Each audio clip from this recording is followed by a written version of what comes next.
There is a particular kind of rest that comes from a show you already know by heart, and Gravity Falls offers it well. You do not need to follow the plot. You already know that the Mystery Shack sits at the edge of the pines, already know the sound of Grunkle Stan counting his money, already know how the twins laugh. So the mind can let go of watching and simply float. The voices arrive like people talking in the next room, close enough to comfort you, far enough that you do not have to answer. Half awake, you catch a familiar line before it is spoken.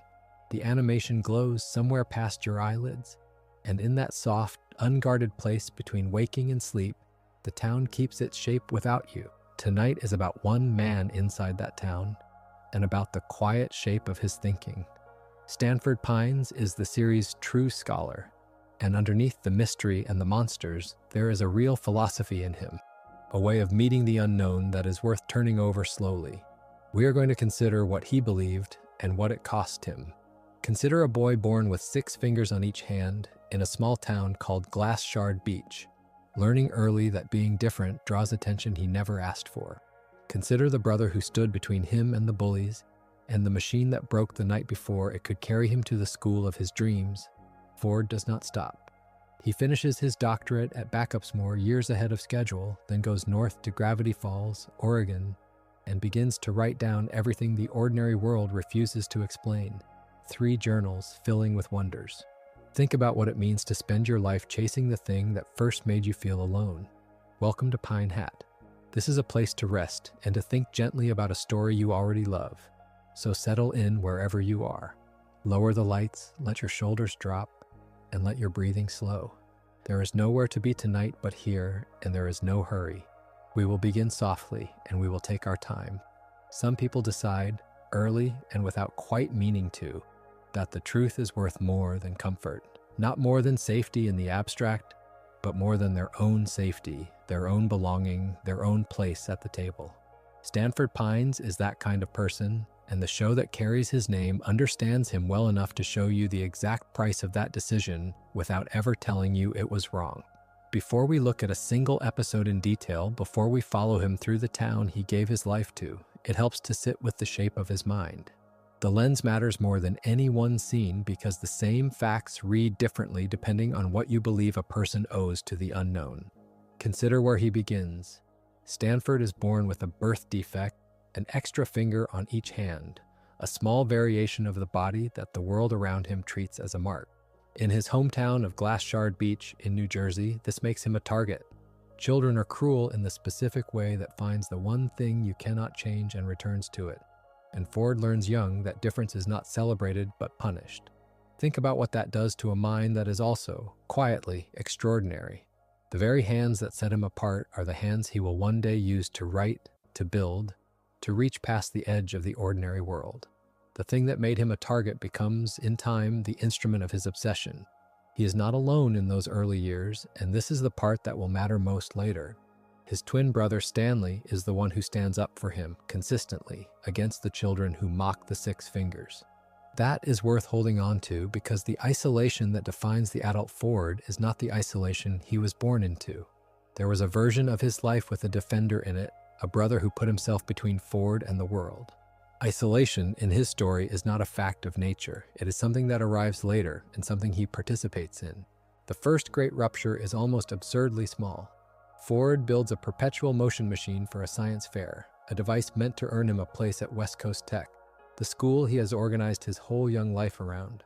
The night before judging, the machine is accidentally broken by Stan, and the school rejects Ford's application on the spot. One accident, one door closed, and the future he had designed for himself simply vanishes. It is easy to imagine the resentment that follows, but notice what Ford actually does next because it tells you what he is made of. He does not stop.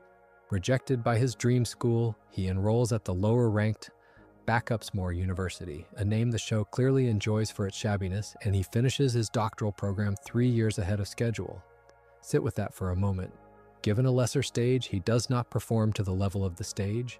He performs to the level of his own ambition and outpaces the ordinary timeline by years. This is the engine underneath everything that comes after. The pursuit of knowledge is not for Ford a means to status. If it were, the loss of West Coast Tech would have broken him. Instead, the drive was always internal, and the external rejection only redirected it. After graduation, he goes to Gravity Falls in Oregon, and here the worldview crystallizes into a way of living. For years, he catalogs the town's paranormal anomalies in secret, recording everything he finds across 3 handwritten journals. Think about the discipline of that and the loneliness of it. The unexplained is not a hobby for him. It is closer to a sacred text, something that demands to be observed, documented, and understood page after page without an audience. He treats the strange not as a threat to be managed, but as a truth to be honored, and the journals are the physical form of that reverence. A man alone in a strange town, writing down the things no one else will believe because the writing itself is the point. The obsession has a shape, and the shape is a doorway. With a research partner, Fiddleford McGucket, Ford builds an interdimensional portal, and this is where his philosophy stops being a private virtue and becomes a genuine danger. The unexplained is sacred, yes, but Ford's version of that belief contains no ceiling, no place where he says this far and no further. The portal is the logical end of a mind that values discovery over safety without ever weighing the two against each other. He does not ask whether the door should be opened. He asks only whether he can open it, and he can. And then the price arrives, and it is total. Ford is pulled through his own portal, the machine he built, with his own 6-fingered hands, and he spends roughly 30 years trapped in an alternate dimension. 30 years. A human life folded away into somewhere else. While back in Gravity Falls, his brother Stan spends those same decades searching for a way to bring him back. Here, the 2 threads of his life meet again. The brother who once stood between Ford and the bullies becomes the brother who refuses to let him stay lost. And the isolation that Ford chose, the secrecy, the solitary genius, is answered by a loyalty Ford did not ask for and may not have believed he deserved. Genius took him through the door. Love is the thing that spent 3 decades trying to reach him on the other side. It would be easy to read Ford as a cautionary figure, a man whose faith in the unexplained cost him everything, and to leave it there. But the story gives us one more piece, and it complicates the whole portrait. In the 3rd journal, Ford writes about the maxim, "Trust no one," and by most accounts, he comes to see it as an absurd and paranoid idea. The sense fans take from that passage is that trust should not be given unconditionally, but should be given a chance to be earned. Hold that beside everything else you now know about him. This is a man who was betrayed by circumstance, isolated by his own choices, and swallowed by his own ambition, and yet the conclusion he commits to paper is not bitterness. It is a careful, almost gentle openness. Trust withheld until earned, but never refused outright. That single line is the key to the lens this whole video will use. Ford is not a warning about curiosity, and he is not a hero of pure reason. He is a study in what it costs to place truth above safety and in what survives that cost. The 6 fingers, the broken machine, the 3 journals, the portal, the 30 years, and 1 handwritten sentence about trust. Everything that follows is a way of turning those facts in the light.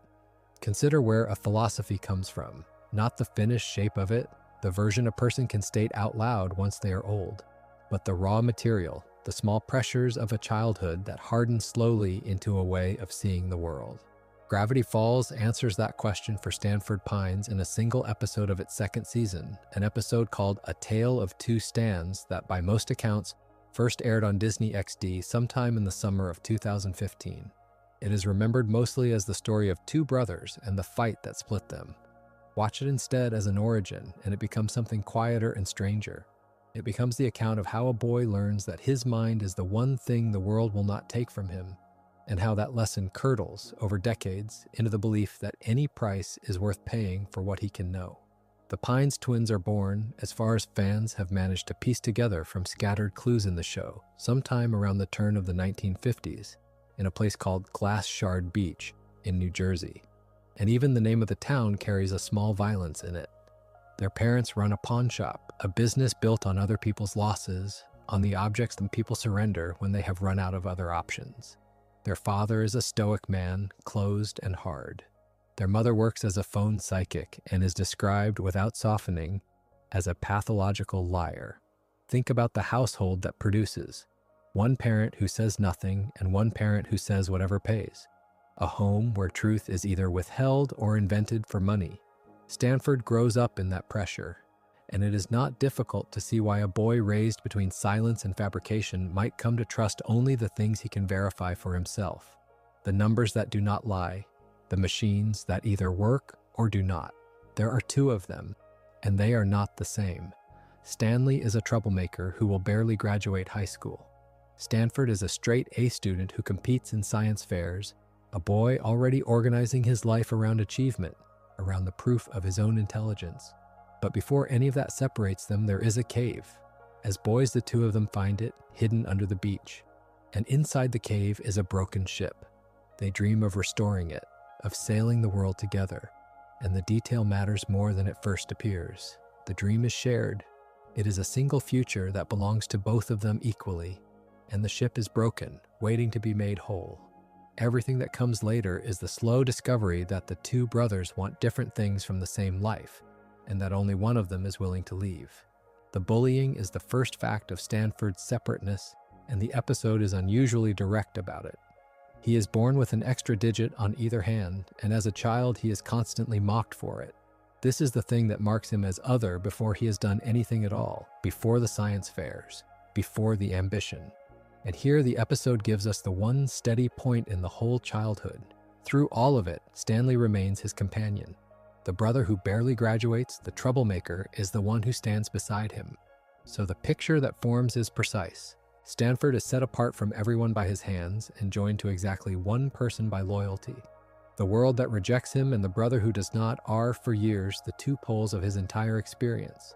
Hold on to that, because the tragedy of the episode is that both poles collapse in a single night. The perpetual motion machine is where the childhood turns toward its ending. Stanford builds it for a science fair, and it works well enough, or impresses enough, to earn him acceptance to West Coast Tech, the institution he has aimed himself at for years. Consider what a perpetual motion machine means as an object. It is a device meant to run forever, to defeat the ordinary rules that say every system winds down. A boy who builds one, even a childhood approximation of one, is announcing something about his ambition. He does not want to work within limits. He wants to overcome them. And the school that would take him is the reward for that refusal. The door out of Glass Shard Beach and out of the pawn shop and away from the mother who lies for a living. Everything Stanford has organized himself to become is suddenly within reach. Then, the night before the admissions visit, it breaks. The brothers are in the gym, and Stanley, angry, slams his fist down on the table, and the machine is knocked and destroyed. The episode is careful about this, and so we must be careful too. It is an accident. There is no plan in it, no calculation, only the ordinary carelessness of a frustrated boy and the terrible fragility of the thing he happens to be standing beside. When the admissions team arrives and finds the machine broken, they rescind the acceptance. The door closes, and here the household's hardness returns in full. Because the father, Philbrick, does not read the event as an accident. He decides that Stanley destroyed the machine deliberately, that he sabotaged it to keep his brother from leaving without him, and he throws Stanley out of the house. Sit with the shape of that, because it is the load-bearing moment of the whole backstory. In one night, Stanford loses the future he built, and loses the one person who had always stood beside him, and the two losses are welded together. The brother is not just gone. The brother is the reason the future is gone. Whether Stanley meant it or not, and the episode tells us plainly that he did not, the lesson Stanford is left to absorb is that human attachment is exactly the thing that costs him his ambition. The one loyalty of his childhood becomes, in an instant, the wreckage of his dream. You can draw a straight line from that night to the man he becomes, the man who will eventually trust his research more than any person, who will wall himself off with his work. The philosophy that knowledge is worth any price does not begin as a grand idea. It begins as a wound, as the simple and bitter conclusion that people take things from you and knowledge does not. What Stanford does next is the proof of how deep the ambition runs. He does not stop. He is accepted into Backupsmore University, a school whose very name signals that it is nobody's first choice, a consolation, a lesser door than the one that closed. And he graduates at the top of his class. Consider the will in that. The prize was taken away, the dream school was lost, and he simply reconstructs the achievement in a diminished place and wins it again.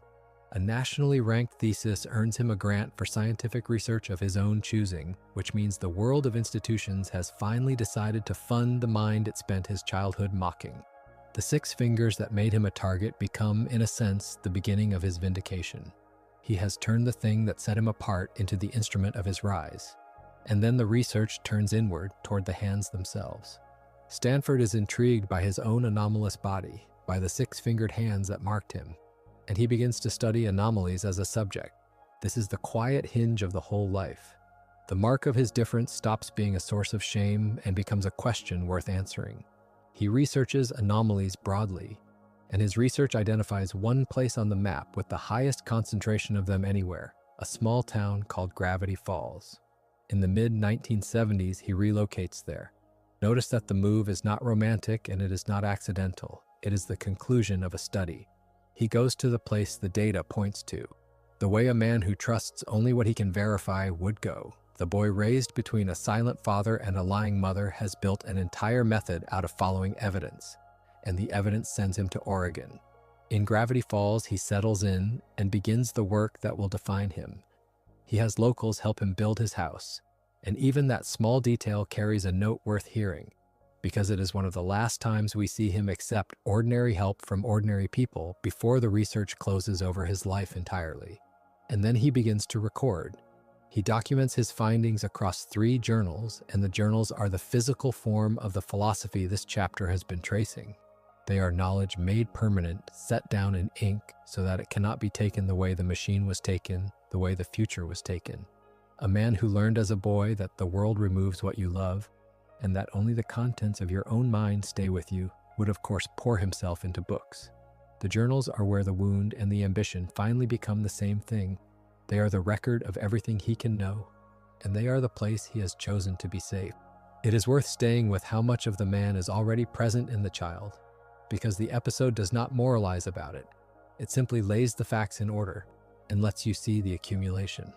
The 6 fingers that drew the bullying are the same 6 fingers that draw his scientific curiosity. The perpetual motion machine that opened the door is the first sign of a mind that refuses limits. The night that closed the door taught him that people are dangerous to his work. The lesser university proved that his will could survive any setback.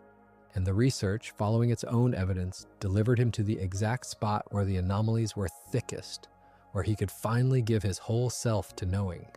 None of these are separate stories. They are one story, told in the order a philosophy actually forms, which is slowly and mostly without the person noticing.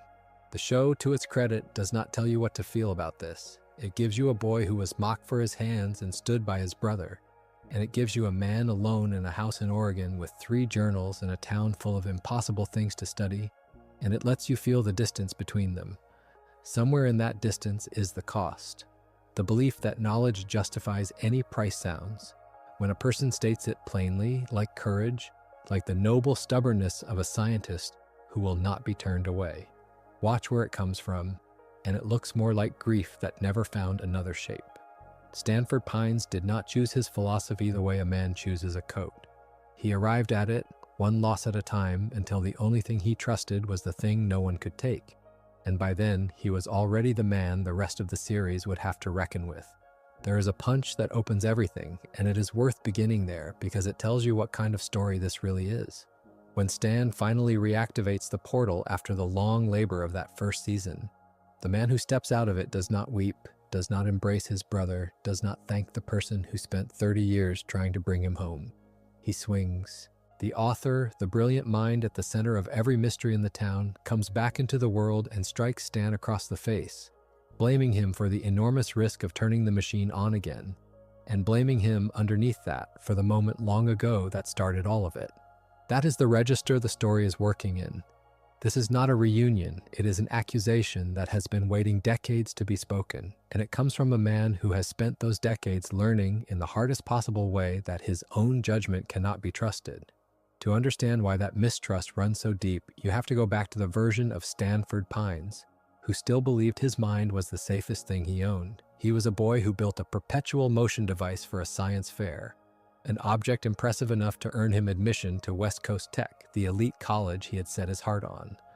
And then his brother, in a fit of anger, damaged the machine, and the college revoked the admission. Think about what that did to a person like Ford.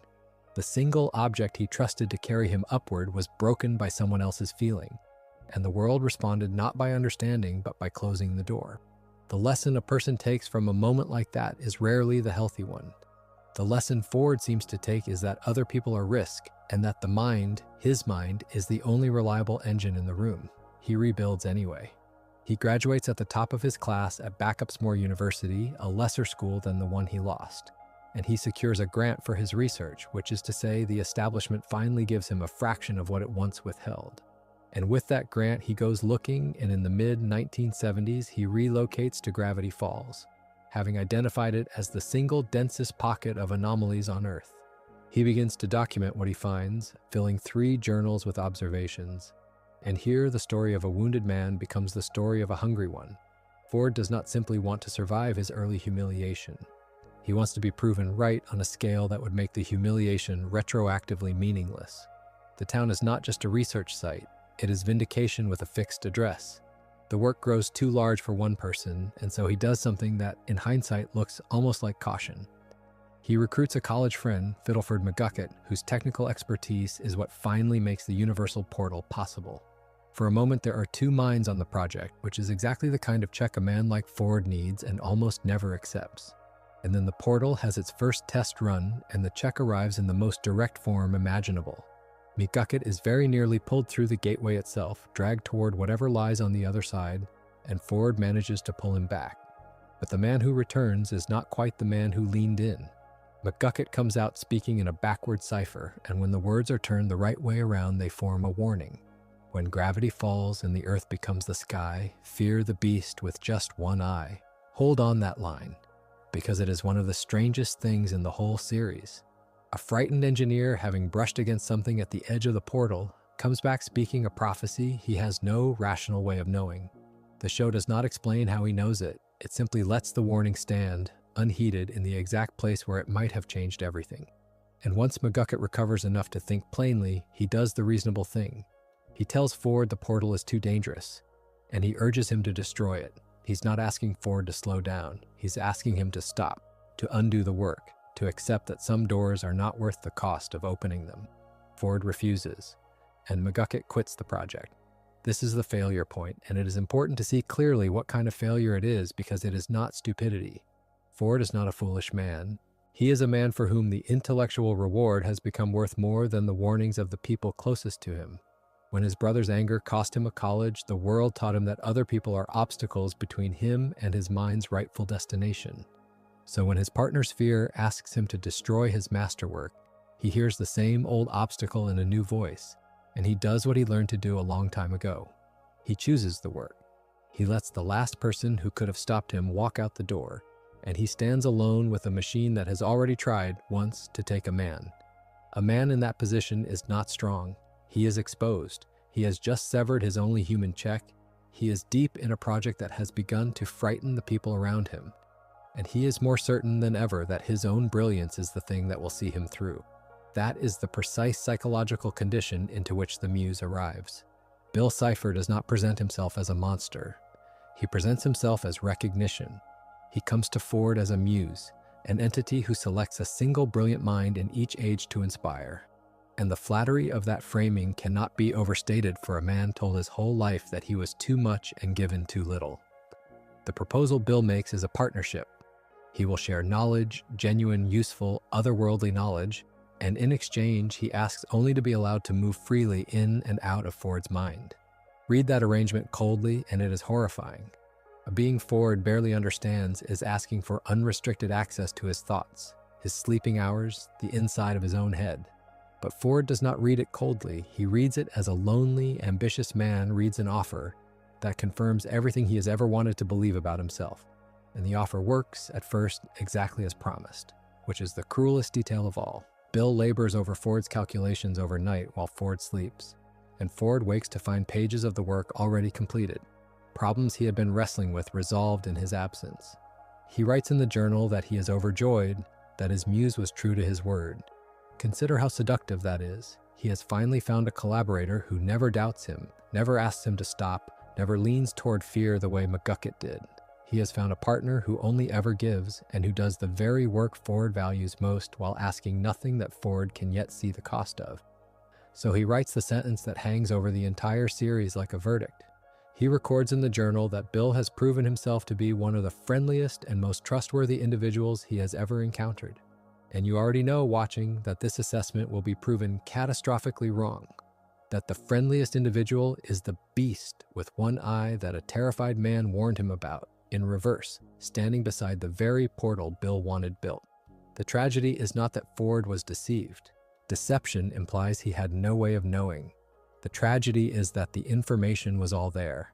The near loss of his partner, the prophecy spoken in Cipher, the plain plea to destroy the machine, the sheer strangeness of a being who wanted to live inside his head.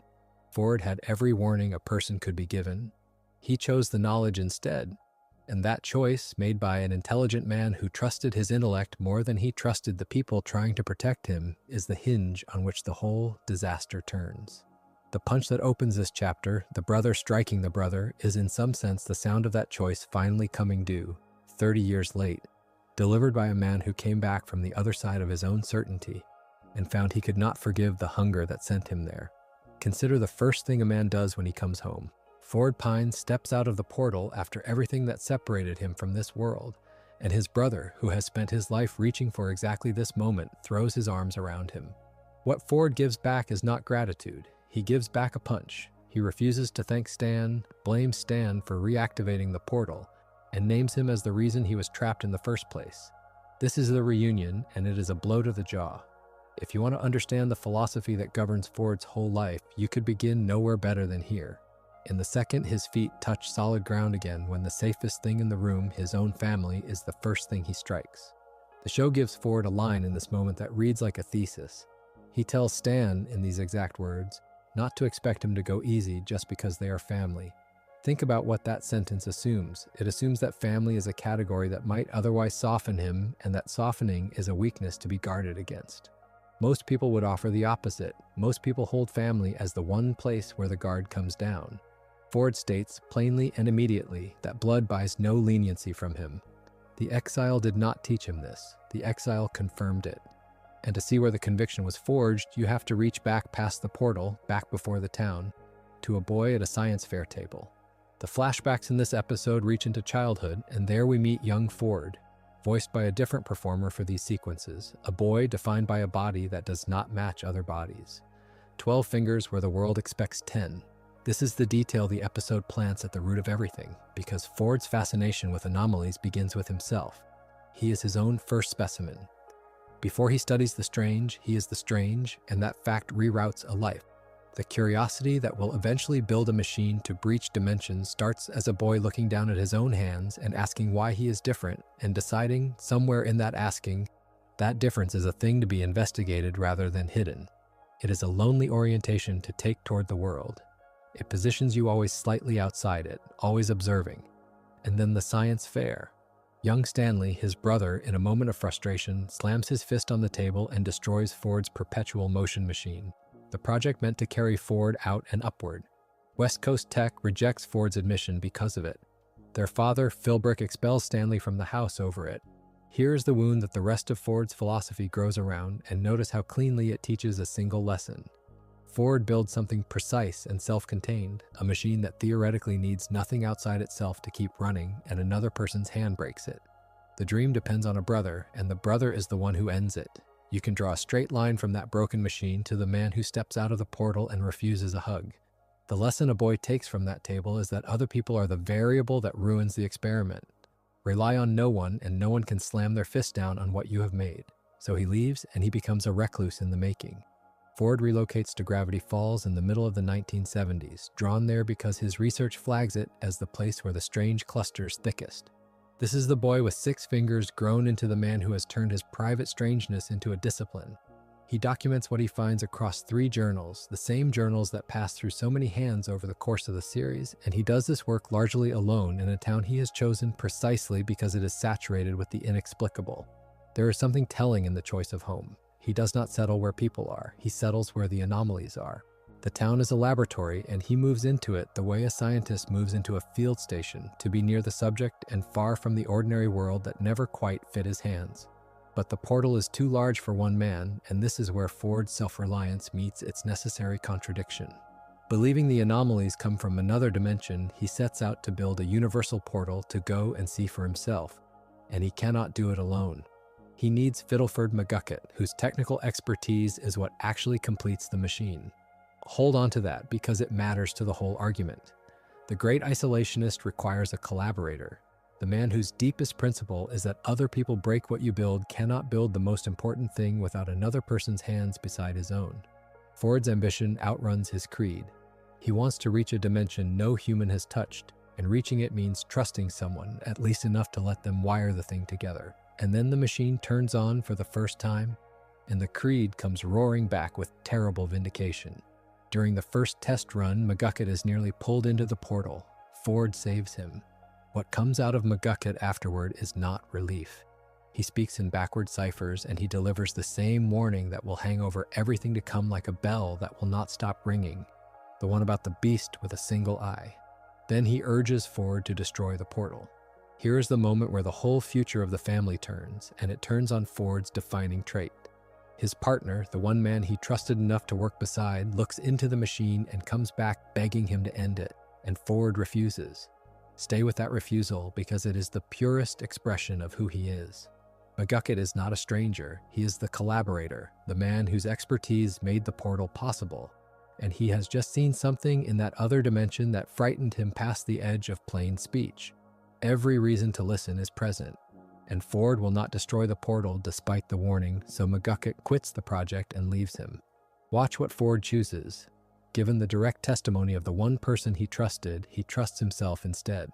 He weighs his partner's terror against his own certainty, and his own certainty wins.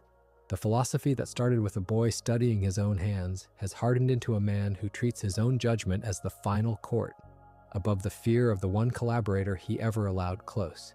He would rather lose the partner than lose the portal. And in a sense, that is exactly the trade he makes. You can see now why the reunion plays the way it does.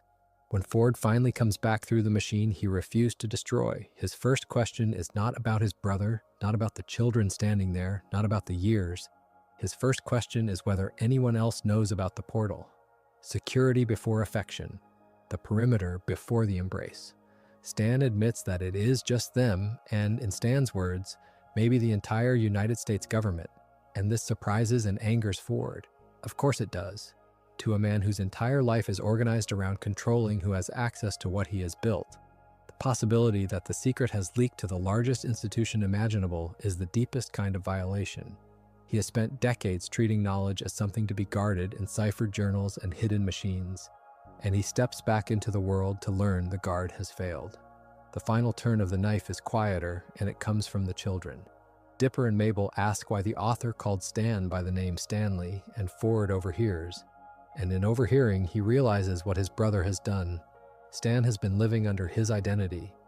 The realization confirms that this man before him, wearing his life, running his house, is Stanford, or rather that Stan has been wearing Stanford. The self that Ford guarded so jealously, the name, the work, the very identity that his 6 fingers set apart from everyone else, has been quietly inhabited by the brother he never trusted for 30 years in plain view of the town. For a man built on self-reliance and the fear of others touching what is his, there may be no more precise nightmare than to return and find that his own self has been lived by someone else the entire time he was gone. It is worth pausing on what J.K. Simmons brings to this. Beginning with this episode, Simmons voices the adult Ford, and the casting carries part of the argument the writing makes. The voice is hard, deliberate, a little cold, the voice of a man left a very long time in his own company and forgotten how to soften for anyone. When Ford refuses the thank you, when he throws the punch, when he warns his brother not to expect gentleness from family, Simmons gives those lines the flatness of settled conviction rather than the heat of a fresh grudge. This is not a man arguing with his philosophy. This is a man who resolved it long ago and has only been proven right in his own eyes again and again by the machine that trapped him and the brother who let the government in and the partner who begged him to stop. The paranoid recluse the family finds in Season 2 is not a mystery then, and not an accident of the years he spent away. He is the boy with 6 fingers who learned that other hands break what you make, grown into the man who trusted one partner and one machine, and let neither person nor warning move him. The exile did not create him. It only sent back, intact, the man who walked into the portal alone in every way that counts. The worst horror in this show comes not from a monster arriving, but from an invitation being accepted. Sock Opera, the 4th episode of the 2nd season of Gravity Falls and the 24th of the series as a whole, is built almost entirely on that quieter dread. It premiered on Disney XD on the 8th of September 2014, directed by Matt Briley and Joe Pitt, and it opens on a boy who wants something badly enough to stop reading the warnings he has spent the whole show learning to trust. Consider where Dipper begins this episode. He has found a laptop in the author's abandoned bunker, a machine that promises answers, and it is locked behind a password he cannot break. He is tired and he is close, and closeness is its own kind of intoxication. So he calls the one entity in the series who trades exclusively in shortcuts. Dipper makes a deal with Bill Cipher to get the password, and the price Bill asks for sounds almost gentle. "Let me borrow a puppet," he says in effect for one day. It is the sort of term a person agrees to without thinking, because it costs nothing they can imagine losing. That is the trap, of course. The puppet Bill means is not a toy. The puppet is Dipper's own body, and the moment the two of them shake hands to seal the arrangement, Bill possesses him. The handshake is the whole tragedy compressed into a second. There is no ambush, no broken door. There is only a boy agreeing, and then a boy who is no longer in control of his own hands. Think about what that means for the show's most careful character. Dipper is the one who reads, who documents, who cross-references. The journal has been his instrument of survival, the thing that lets him name a threat before it reaches him.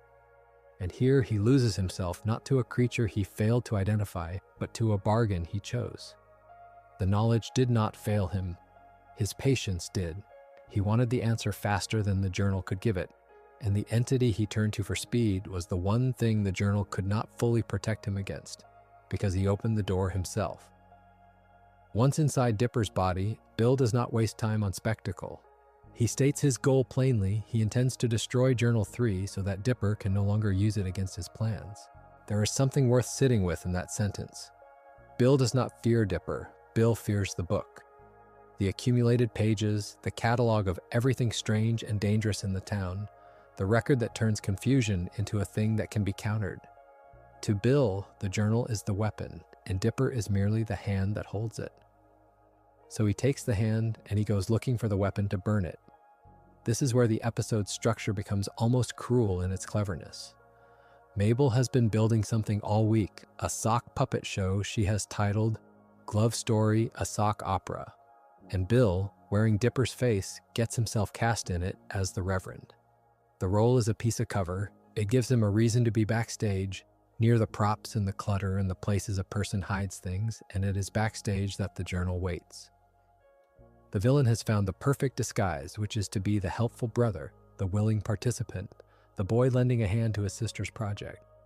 No one questions why Dipper is suddenly so involved. Affection makes people trusting, and Bill is standing inside that trust. Meanwhile, the real Dipper is somewhere the journal never fully mapped. He is a ghost in the mindscape, powerless, watching his own body move through the world while he cannot touch it. Picture that helplessness for a moment. The character defined by his ability to act, to investigate, to write things down, and do something about them is reduced to a spectator behind glass. He can see the danger. He knows exactly what is about to happen. And he has no body to warn anyone with. What he does instead is the small, strange miracle at the center of the episode. During the intermission of Mabel's play, Dipper reaches for the only tool left to him and possesses one of her sock puppets. It is an absurd image on its face, a boy's spirit speaking through a piece of cloth on his sister's hand, and the episode knows it is absurd. But it is also the logic of the whole series honored in miniature. When the ordinary channels are closed, you use the impossible one available to you. He cannot shout. He cannot grab her arm. So he becomes a puppet to tell her that her brother has become a puppet too.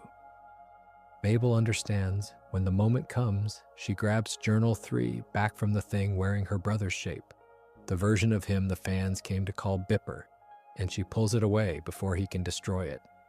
The two of them struggle for the book, and the struggle carries them both off the edge of the stage. They fall together. There is a rawness to that image that the sock puppet whimsy almost disguises. This is not a fight between a hero and a monster in any clean sense. It is a sister wrestling her own brother's body for the object that might save him. Both of them tumbling off a stage in front of an audience that has no idea what it is watching. And then the episode reveals how far Bill was willing to go, and it does so in the coldest possible way. He leaves behind a written note. In it, he lays out his backup plan, the thing he intended if destroying the journal did not settle matters.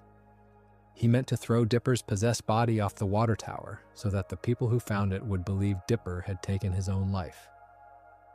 The horror of that is layered. It is not only the death, it is the staging of the death as a suicide, the lie built into the ending, and the fact that if it had worked, Dipper would not have died at all in the way anyone thought. He would have been trapped in the mindscape forever, awake, aware, locked out of the world, while everyone he loved mourned a version of events that never happened. For a program aimed at children, that is an unusually exact piece of cruelty, written down in plain language and left like a receipt. I want to be careful here because the note is easy to rush past. Bill did not plan to simply win. He planned to make the loss unspeakable.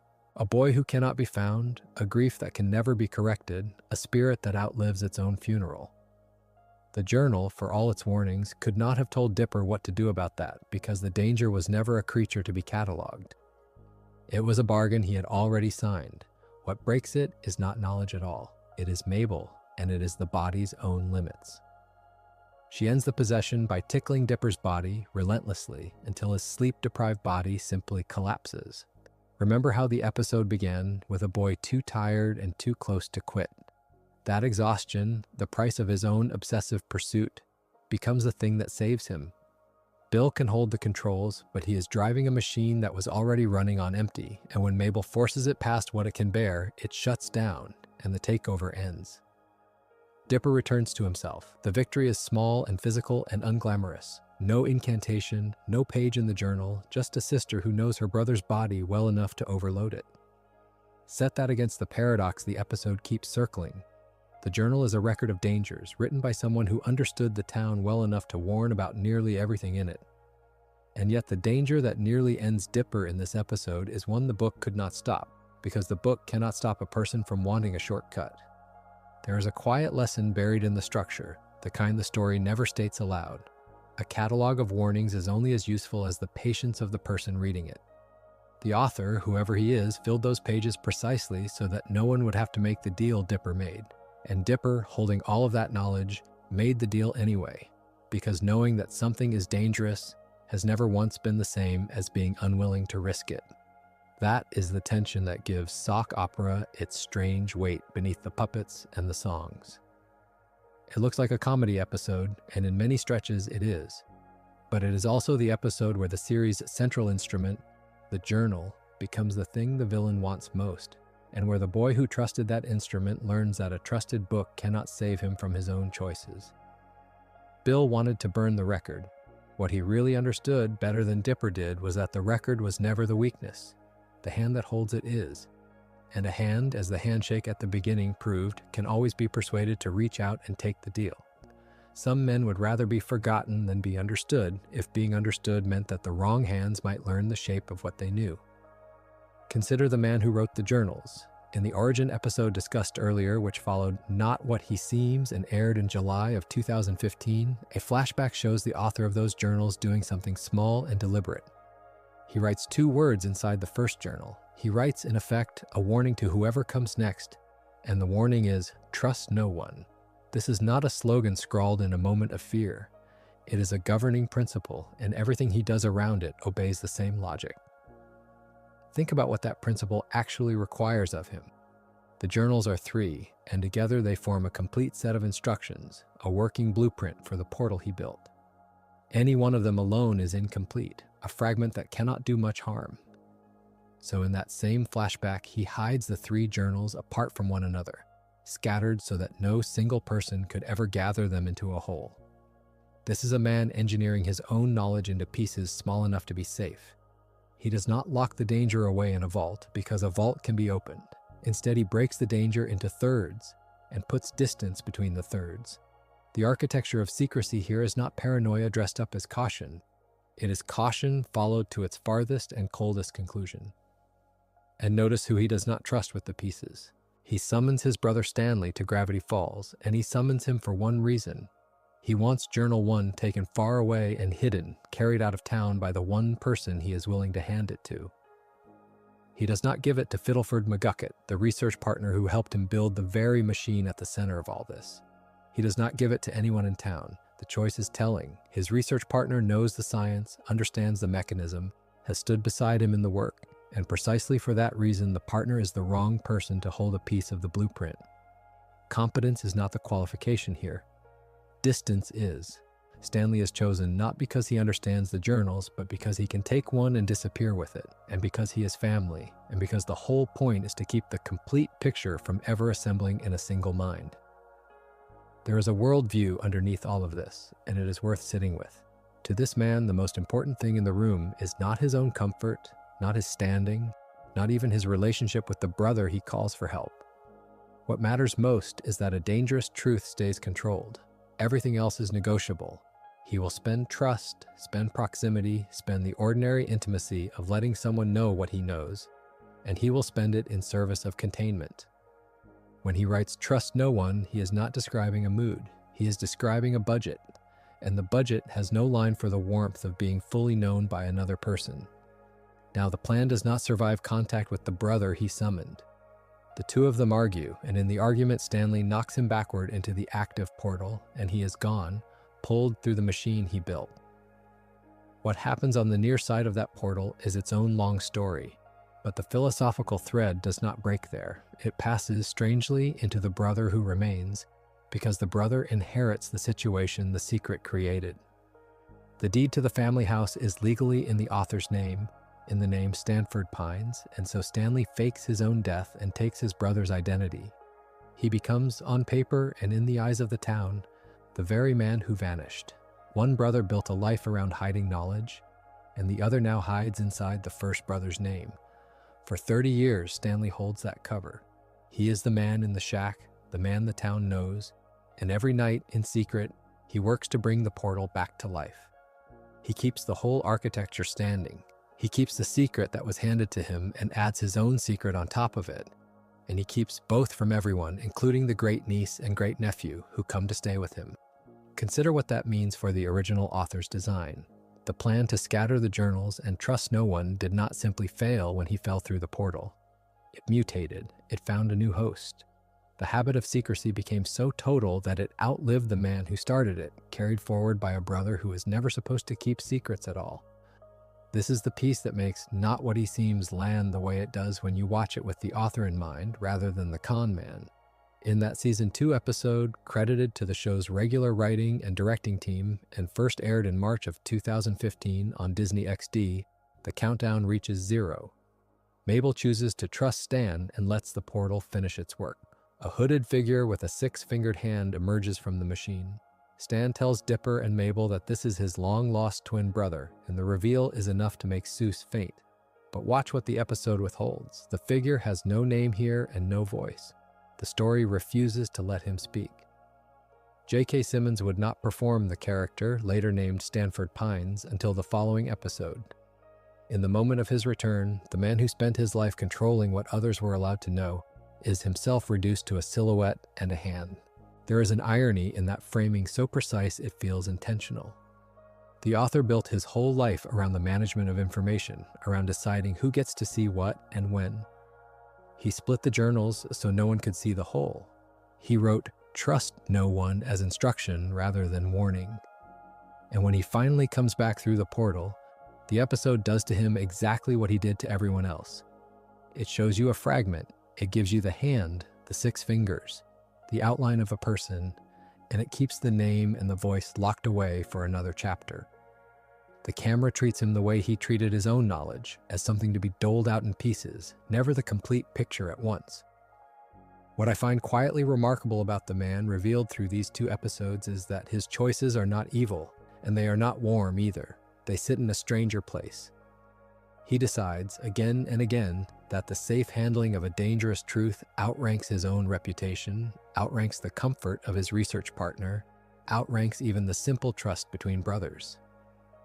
He is willing to be misunderstood, willing to be gone, willing to let his name be worn by someone else for 3 decades so long as the pieces stay apart. You can call that discipline, or you can call it a kind of loneliness chosen on purpose, and I suspect it is both at once. The tragedy is not that his system failed. The tragedy is how well it worked, how faithfully the scattering held, how the brother he distrusted became the keeper of his secret and guarded it better than trust ever could have. And so when the hooded figure steps out of the light with his 6 fingers spread, the show is not only revealing a character, it is revealing a philosophy that has been running underneath the whole machine, a belief that some truths are so heavy they must be carried alone, in pieces, by people who will never be allowed to hold the whole of them. Consider what a memory is worth to the person who carries it. There is a version of mercy that says a wound should be closed and forgotten, that a mind buried under something terrible deserves to be swept clean and returned to zero. And there is a harder position, the one this chapter circles, which holds that even a painful truth is better than a comfortable blank. Season 2, Episode 7 of Gravity Falls, the one called Society of the Blind Eye, is where the series stages that argument in full, and it does so softly and almost cruelly through a single broken old man. The episode begins as a piece of detective work. Dipper, who has spent the summer treating the journals as scripture, arrives at a theory. He deduces that Old Man McGucket, the town's ranting hillbilly, the figure everyone has learned to look past, might in fact be the author of Journal 3. It is a reasonable guess. The handwriting, the invention, the strangeness all seem to point somewhere, and McGucket is strange in the right ways. So Dipper investigates him. What he finds is not a confession, but a wall. McGucket claims to have no memory of anything before the year 1982. Not a refusal to tell, an absence. The man does not remember his own life. That absence is the thread the episode pulls, and it leads the 4 of them, Dipper and Mabel and Suze and Wendy, into the Gravity Falls Museum of History. Think about the choice of location. A museum of history is a building whose entire purpose is to preserve, to hold the past in glass and keep it available. And inside this one, hidden behind the public displays, they discover a secret society devoted to the exact opposite. This is that hidden order, and its work is the erasure of memory. When a townsperson sees something they should not see, something supernatural, something the ordinary world cannot hold, the society finds them and takes the memory away. A house built to remember, sheltering a cult built to forget. The show rarely lays its themes out this cleanly, and here it lets the irony sit without underlining it. The mechanics of the operation are where the episode turns genuinely eerie. A memory removed by the Society's ray gun does not simply vanish, it is captured. It is stored as a recording, sealed inside a glass canister, and then sent through a pneumatic tube, the kind of tube a bank or an old office building might use to whisk paper between floors, into a storage chamber. The chamber has a name. It is called the Hall of the Forgotten. Picture that room, shelf after shelf of small glass jars, each one holding a moment somebody was made to lose. Every canister a person's fright or wonder or grief filed away and labeled. The whole archive of a town's inconvenient experiences hidden in the walls of a place that charges admission to remember. The horror of it is not violence. The horror is the tidiness. And then the episode delivers its central reversal, the one that reframes everything Dipper thought he had solved. McGucket was not the author, he was the author's assistant. The journals belonged to someone else, a figure the series is still holding in reserve. And McGucket worked beside that person rather than being him. But the correction comes with something heavier attached. McGucket invented the memory-erasing gun himself. And McGucket founded the society himself. The rambling old man the town pities is not a victim of this machine. He is its architect. He built the thing that unmakes minds, and he built the order that wields it. And somewhere in that building of it, something went wrong with him specifically. Here is the detail that lands hardest. McGucket has become immune to the gun's effects, not because he protected himself, but because he has been erased by it so many times, over so many years, that the weapon no longer works on him. Sit with what that means. A man invents a device to escape his own memory. He uses it on himself, and it works, and the relief does not last, so he uses it again and again across years, each erasure buying a little quiet before whatever he was fleeing surfaces once more. He wore the escape out. He used the door so many times that the door stopped being a door. What is left is a person hollowed by his own solution, a man who chose forgetting so relentlessly that forgetting itself gave up on him. The comfortable blank he engineered turned out to be neither comfortable nor permanent. It only cost him the shape of his life. This is the point where the episode makes its quiet argument, and it makes it through the children rather than through any speech.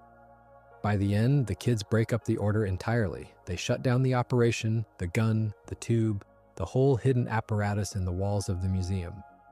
And McGucket, given the chance to keep living as the blank he had made of himself, does the opposite. He begins the process of recovering his lost memories, not all at once, and the episode is careful to call it a process, a beginning rather than a cure. But the direction is everything. Offered the comfortable ignorance he had spent decades manufacturing, he turns instead toward the painful truth of whatever he had erased. The man who built the machine to forget is the man who, at the end, decides to remember. You will notice who is absent from all of this. The author, the person McGucket assisted, does not appear on screen in this episode at all. His identity is not revealed to the children within this episode. He is a shape the plot points at, a name withheld, a presence felt only through the journals and through the loyalty of the broken assistant who once worked at his side. The show is running a longer game, and it declines to spend the reveal here. What the episode gives you instead is the aftermath of that partnership without the man himself, the assistant left standing in the wreckage of a collaboration whose full weight the audience does not yet understand. That weight arrives later, in Season 2's 12th episode, the one that finally tells the brothers' whole story. And it is worth carrying forward as the counterweight to everything McGucket did. The flashbacks in that later episode show McGucket working as the author's assistant on the interdimensional portal project, the two of them building something enormous and dangerous together. And they reveal the cause of the ruin. A traumatic encounter with Bill Cipher is what psychologically broke McGucket, and it is that breaking which set him on the path to inventing the memory-erasing device in the first place. So the gun was never really an invention of curiosity. It was an escape hatch dug by a man who had seen something a mind is not built to hold. The forgetting was a wound dressing him against a horror he could not otherwise survive. Knowing that does not make the erasure noble, but it makes it human, and it makes his eventual choice to remember something close to courage. For its own part, the episode is the 7th of Season 2 and the 27th of the series overall, and it premiered on Disney XD on October the 27th, 2014. It carries a strong user rating on IMDb by most accounts, which places it among the entries audiences return to. And the reason is probably this thematic clarity, the way a Monster of the Week detective plot resolves into a genuine question about the value of a painful past. The episode does not moralize. It simply shows you a man who built the perfect instrument of comfortable ignorance, shows you what that ignorance cost him, and then shows you what he chooses when the instrument is finally taken away. He chooses to remember, against every year of effort spent forgetting, offered the blank he had worked so hard to earn. McGucket reaches back toward the truth, and the series, without saying so, agrees with him. The last week of a summer has a particular weight to it, and Gravity Falls gives that weight a date. The episode called Dipper and Mabel versus the Future opens 1 week before the twins turn 13, on the 31st of August, which the story marks plainly as the last day of summer. Everything that follows sits inside that frame. A childhood is measured in days now, and the count is small, and the characters do not yet know that the count matters. Consider how much of the episode's meaning comes from that clock alone, ticking under scenes that seem at first to be about nothing more than a birthday. It begins with a joke that is really about time. Mabel wakes her brother by doing a bit she calls Mr. Upside Downington, googly eyes stuck to her chin, her face hanging upside down over his, so that the chin becomes a strange little person. Dipper notes that she has not done this routine since 3rd grade. That single line does a great deal of quiet work. Mabel is reaching back into a shared vocabulary of children, pulling out an old game precisely because the summer is ending and she wants to hold the two of them inside the version of themselves that plays it. She is not trying to be funny, she is trying to stop a clock. The upside-down face is a small act of resistance against growing up, offered as comedy so that no one has to say out loud what it means. Against that, the episode places Ford, and Ford arrives with an offer that is genuinely, seriously generous. He asks Dipper to stay in Gravity Falls after summer ends to become his full-time research apprentice. His argument is that his 12 doctorates can give the boy a better education than any school could. Notice that this is not a villain's temptation. It is a good man extending the best thing he has. Ford has spent a lifetime accumulating knowledge that nearly cost him everything, and here he is, holding it out to a child who has shown the same hunger he once had. The offer is love expressed as legacy. It says, in effect, I see myself in you and I want to give you what I know before the world takes the chance away. This is the chapter's real subject, and it is worth sitting with slowly because the story refuses to make it simple. To mentor someone is to hand down a mind, and a mind is never only its brilliance. Ford's curiosity is the finest thing about him. The engine of every wonder the twins have encountered all summer. But that same curiosity is inseparable from the recklessness that opened a door to another dimension and let something terrible learn his name. When Ford offers Dipper his knowledge, he cannot cleanly separate the gift from the flaw that produced it. You do not get to pass on only the good half of yourself. The apprentice inherits the blind spot along with the sight. That is the quiet danger folded inside the most loving thing an elder can do, and the episode understands it without ever stopping to explain it. Dipper accepts. Of course he does. Everything the summer has made him points toward that yes. He has spent months proving to himself that he belongs to the world of mysteries rather than the world of ordinary 13-year-olds, and Ford is the first adult to look at that hunger and call it a calling rather than a phase. For a boy who has always felt slightly out of step, being chosen by the smartest person he has ever met is not a temptation he could reasonably refuse. And so he says yes. And in saying yes, he does something he does not perceive as a choice against his sister, though that is exactly what it becomes, because Mabel is listening. She overhears Dipper accept the apprenticeship through a walkie-talkie, which is a cruel little detail when you think about it. She does not hear the offer, the reasoning, the weight of it. She hears only the yes, arriving through a toy, a child's device, the kind of thing the two of them would have used to play together. Through that channel comes the news that the person she has been paired with her whole life is choosing to stay behind when she goes home. She is devastated, and she runs off into the forest, carrying the grief of a separation she never agreed to and cannot argue against because the argument already happened without her in the room. This is where the philosophy of legacy turns and shows its second face. Ford is thinking about handing knowledge down through time from one generation of curious minds to the next. He is not thinking about the horizontal bond, the one between the twins, the one that has actually kept Dipper safe and whole all summer. Legacy looks forward and down. It asks who will carry the work after I am gone. It does not always notice who is standing beside the person being chosen. Ford's offer, made entirely out of care, lands on Mabel as abandonment, and neither of them intends that, and it happens anyway. The reckless inheritance is not only in the knowledge, it is in the way a mentor's forward gaze can be blind to the cost of his choosing. And then the story collects the debt, immediately and without mercy. Mabel runs into the forest still carrying Dipper's bag, and the bag contains the interdimensional rift, the single most dangerous object in the entire series.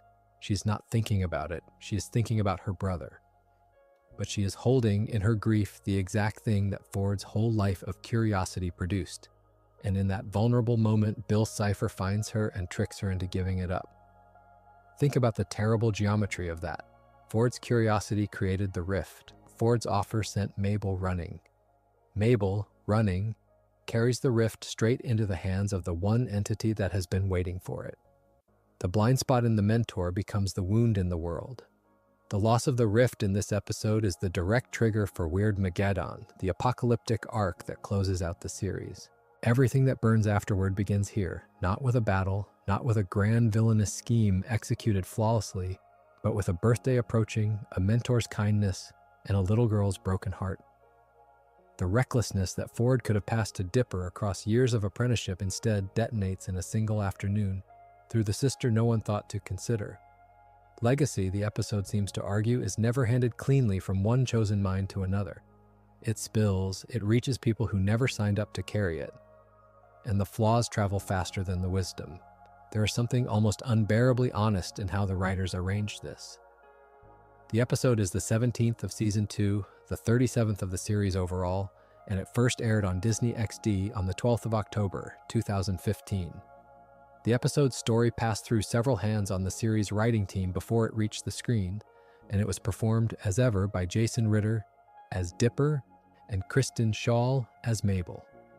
That is a considerable amount of adult craft aimed at a single, painful truth about growing up, which is that the moment a child is invited to become who they might be, someone who loves them is often left behind by the same door. Return at the end to Mr. Upside Downington. Mabel reached for a game from the 3rd grade because she felt the future coming and wanted, for one morning, to keep her brother in the past with her. The tragedy of the episode is that she was right to be afraid and wrong about the shape of the danger. She thought the threat was distance, a home without her twin in it, a school year spent alone. The actual threat was the inheritance itself, the rift, the recklessness, the beautiful and terrible curiosity that Ford had spent a lifetime building and was now, out of love, beginning to pass down. She was carrying it the whole time, in a bag, into the woods, without knowing what she held. Consider what it means for a mind like Ford's to be beaten by the one thing he trusted least. Stanford Pines built his entire life around the belief that a sufficiently brilliant person, working alone, could think his way past any danger. The Weirdmageddon trilogy is the long, patient dismantling of that belief, and it does its work not by lecturing him but by arranging the facts so that only one conclusion remains. When Bill Cipher returns to Gravity Falls in the first part of that final arc, he comes for a specific reason. He comes to take down the Pines family. And he does not come alone. He brings his friends with him, a company of allies gathered for the single purpose of ending the people who share Ford's blood. The threat from the opening is aimed at a family, not at a fortress of intellect. That framing matters because Ford spent decades believing the fortress was the only thing worth defending. To understand why the ending lands the way it does, you have to return much further than the finale, back to the moment Bill first entered Ford's story. When Stanford was young, Bill approached him wearing a flattering disguise. He posed as a muse, a being who selects one genius per century and shares his knowledge with that chosen mind. The offer was seductive in exactly the way designed to catch a lonely, gifted man. All Bill asked in return was a standing key to Ford's private thoughts.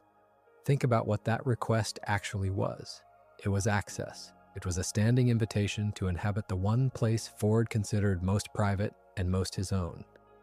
And Ford, hungry to be recognized, hungry to be the singular intellect the Muse claimed to have been searching for, granted it. What that access bought was a betrayal wearing the shape of a collaboration. Bill guided Ford into designing the blueprints for the interdimensional portal that would eventually sit beneath the Mystery Shack.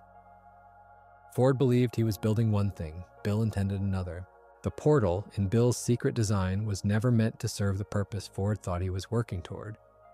It was meant to open a gateway to the nightmare realm, to tear a hole between worlds through which Bill and his kind could enter.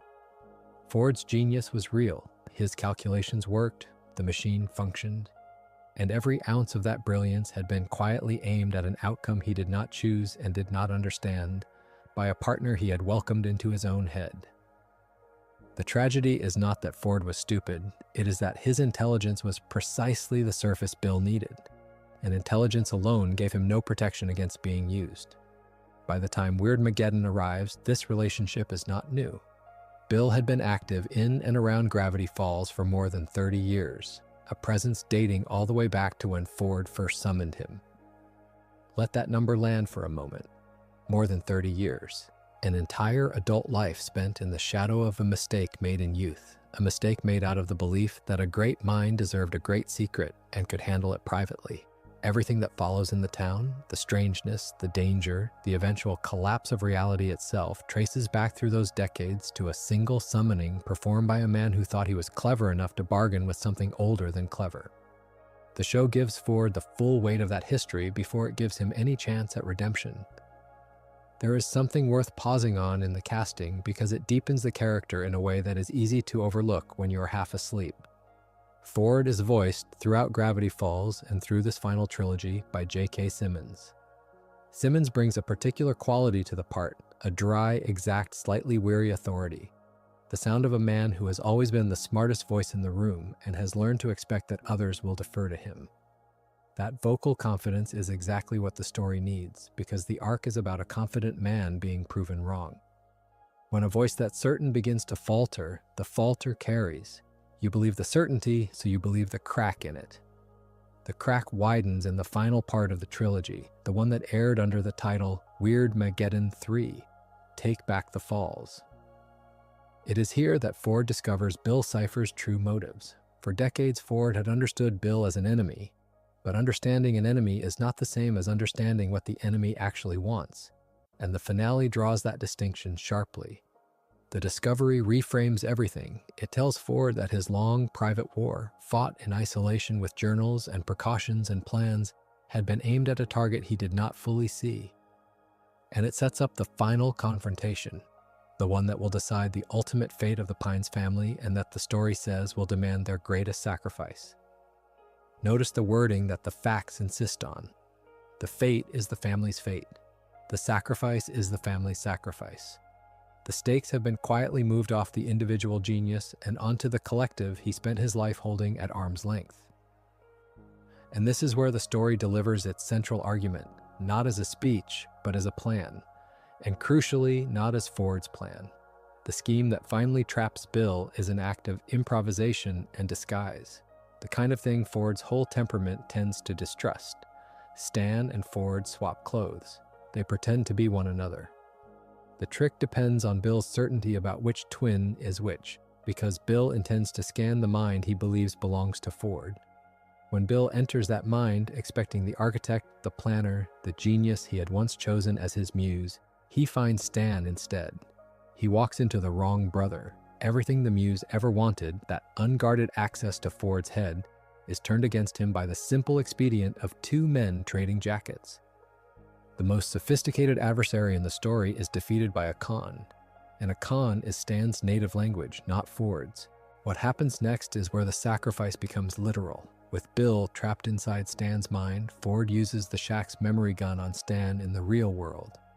The weapon erases memory, and Ford turns it on his brother, wiping Stan's mind and taking Bill with it. Consider the arithmetic of that choice. The original plan, the version that would have preserved the family's shared history, would have put the gun to Ford's own head because it was Ford's mind Bill expected to occupy.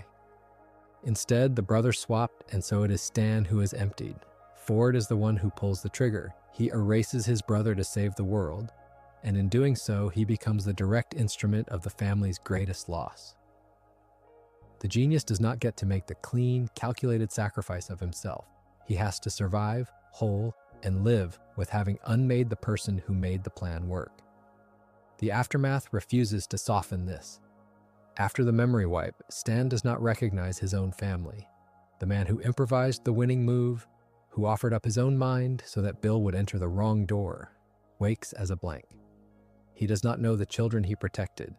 He does not know the brother he saved. His memories are only gradually restored across the episodes that follow, returned to him slowly and incompletely.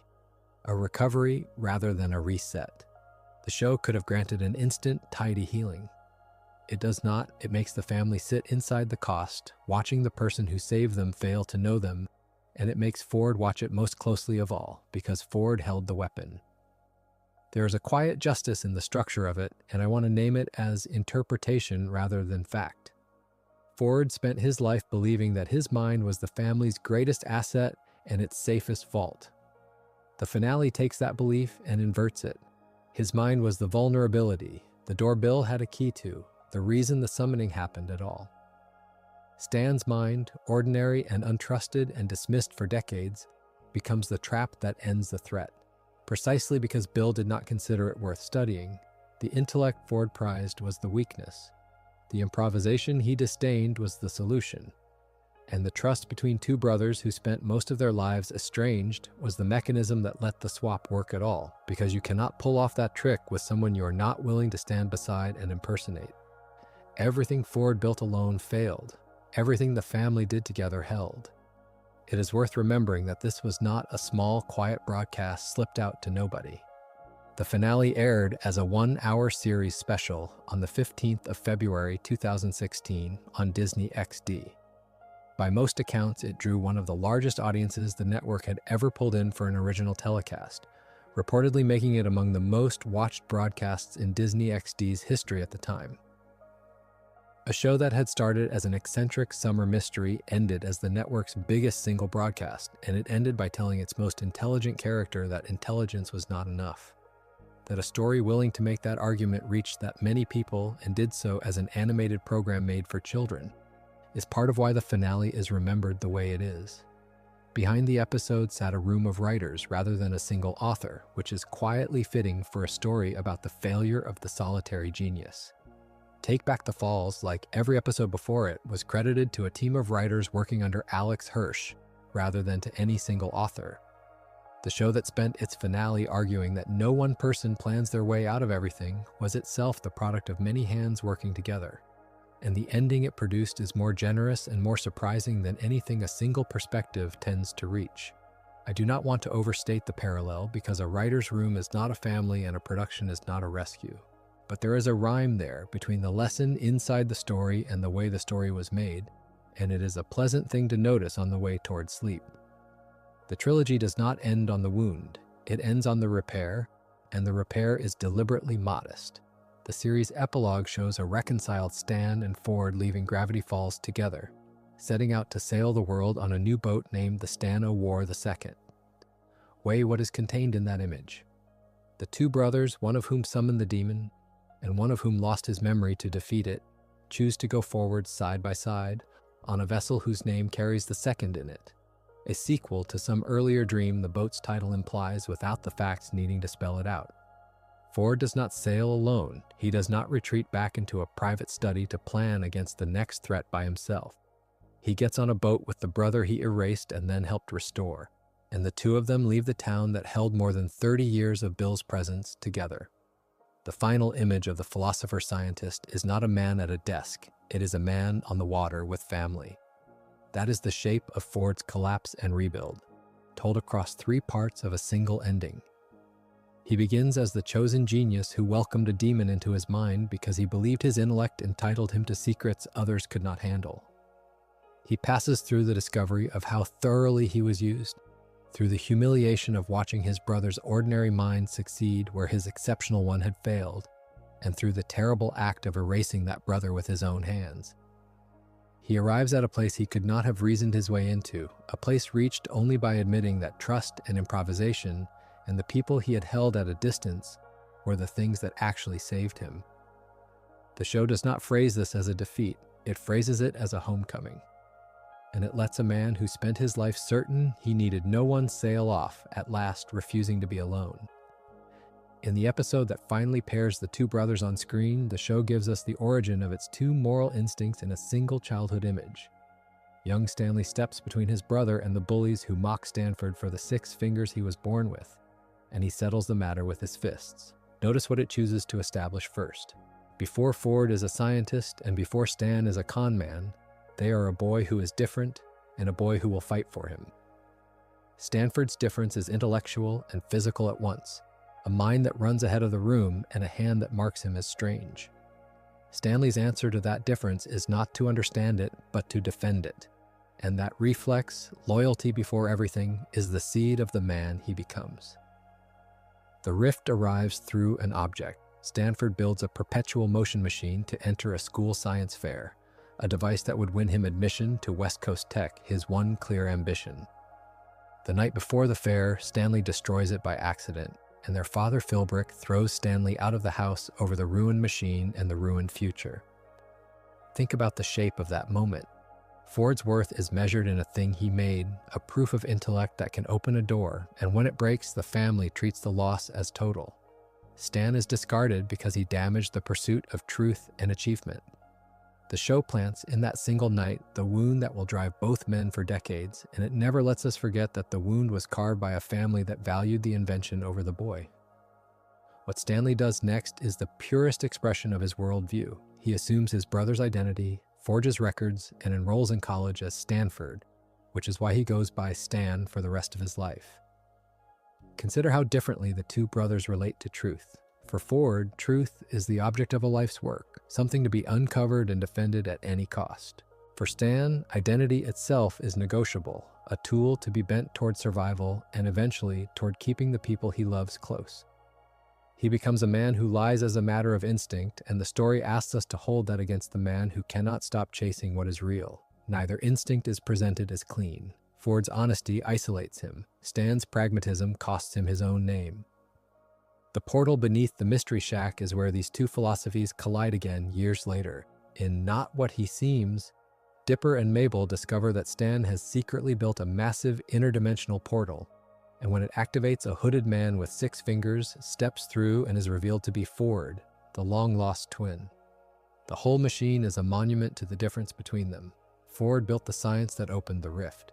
Stan spent 30 years running the con, working the angles, doing whatever it took to bring his brother back, without any real grasp of the physics he was serving.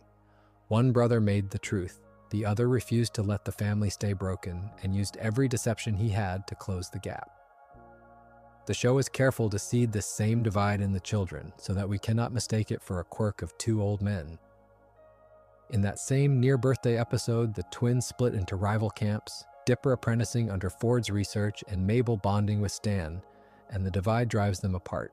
It is the same fracture, 1 generation down. Dipper is drawn to the pursuit of knowledge, to the mentor who offers a future built on understanding the strange.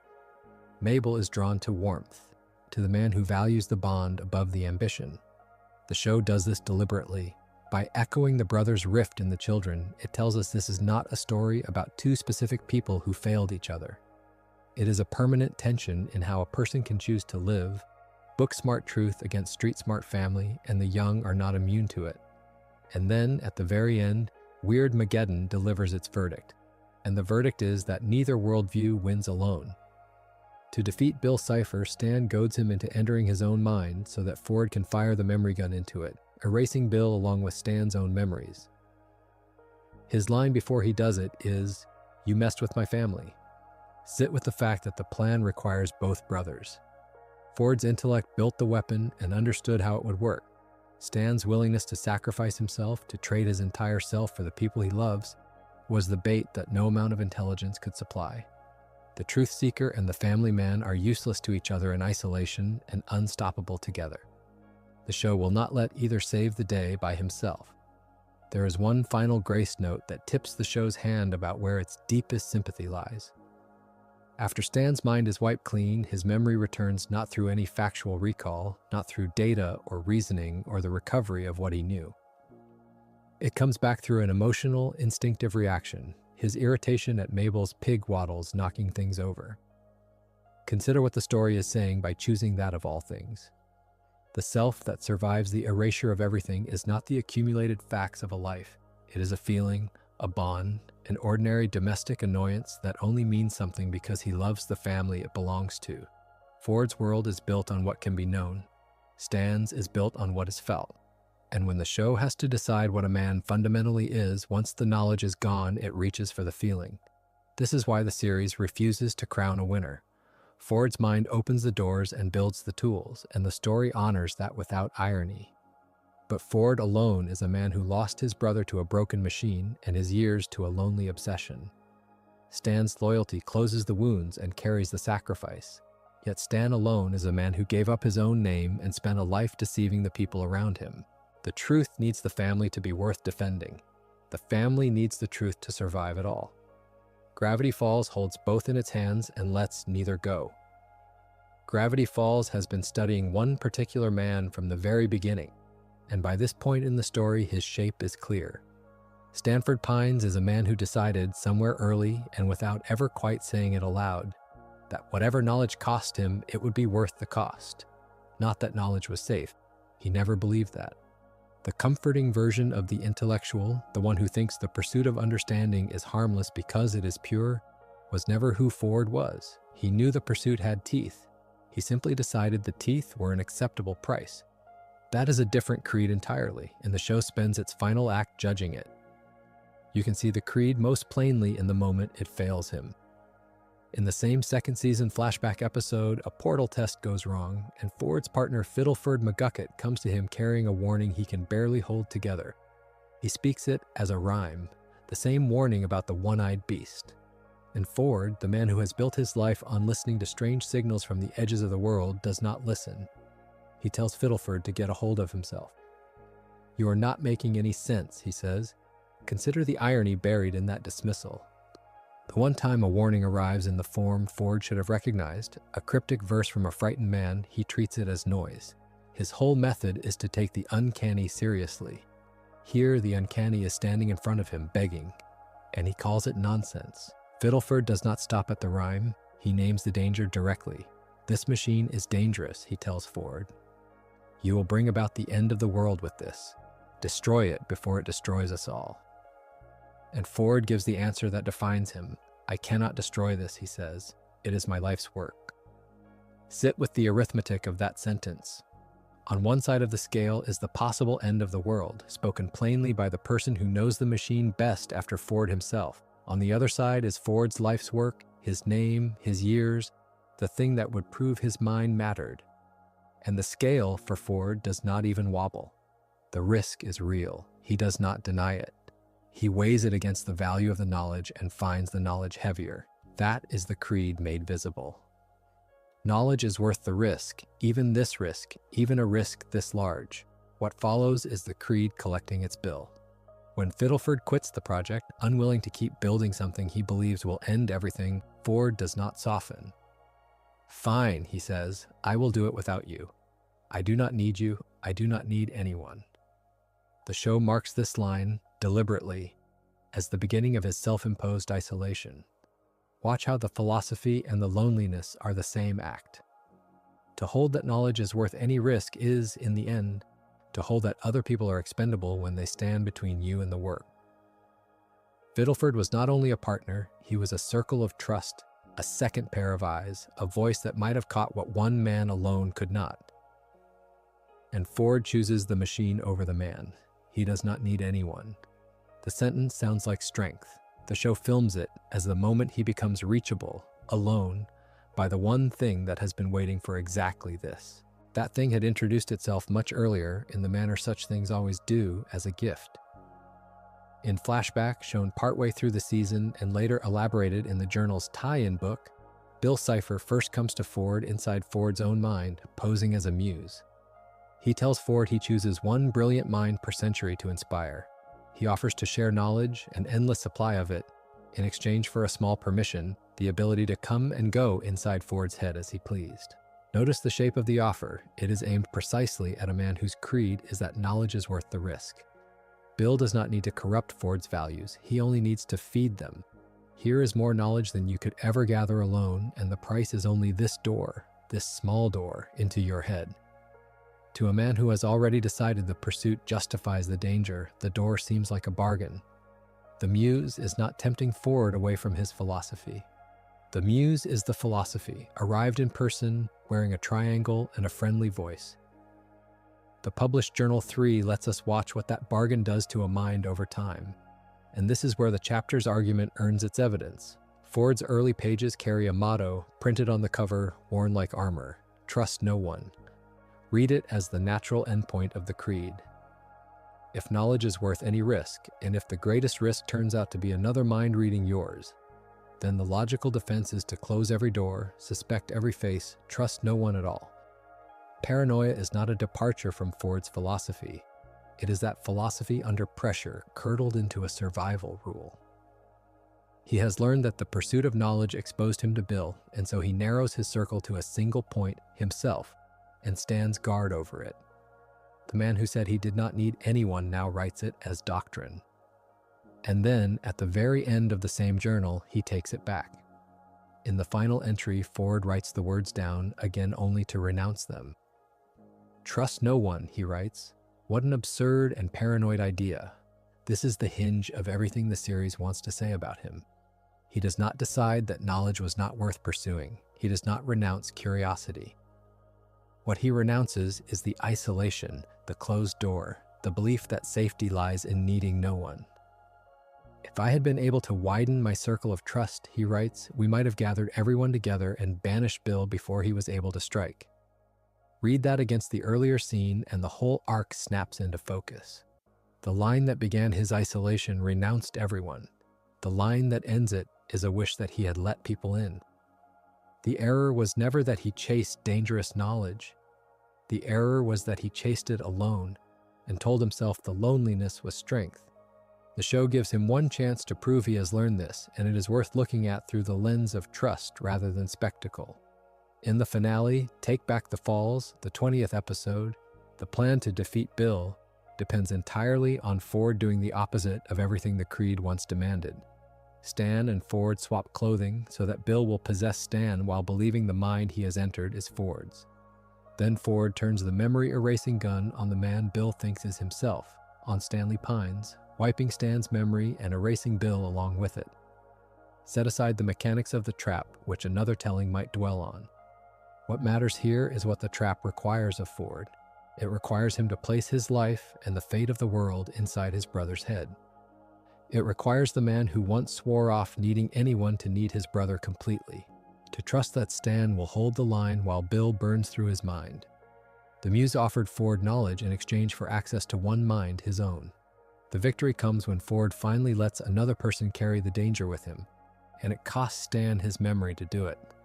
The circle Ford refused to widen is what finally saves everything. He did not outthink Bill alone. He could not. He wins the moment he stops trying to. There is a temptation, watching all this, to read the ending as a simple reversal, as if the story decides Ford was wrong to be curious and rewards him for becoming ordinary. That reading misses what he actually keeps. In the final entry addressed to Dipper, Ford does not warn the boy away from the strange. He blesses him toward it. He is a wiser man at 13 than I was at 30, Ford writes of Dipper, and he hopes the boy has an incredible future ahead of him. One in which he will hopefully avoid repeating my terrible errors. Look closely at how the errors are framed, not the curiosity, the isolation. Ford does not tell Dipper to stop chasing knowledge. He tells him to chase it without making the mistake Ford made, alone, suspicious, sure he needed no one. The creed survives. Knowledge is still worth the risk. What changes is Ford's understanding of what the risk actually was.